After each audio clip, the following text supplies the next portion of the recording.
Jembatan Perahu Haji Endang di Karawang, raup Rp25 juta sehari, viral.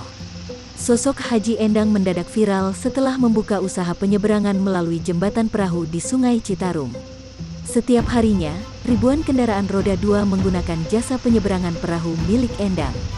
Jembatan tersebut banyak dilalui oleh karyawan yang bekerja di pabrik perindustrian. Ketika pulang dan pergi, para pekerja tersebut lebih suka melewati jembatan tersebut karena sangat menghemat waktu dan jarak tempuh yang singkat. Menurut Endang, usaha jasa penyeberangan perahu yang menghubungkan Desa Anggadita dengan Desa Parung Mulia menjadi sumber inspirasi bagi dirinya. Haji Endang, 69 tahun, merupakan warga Dusun Rumambe, Desa Anggadita, Kecamatan Kelari, Kabupaten Karawang, Provinsi Jawa Barat.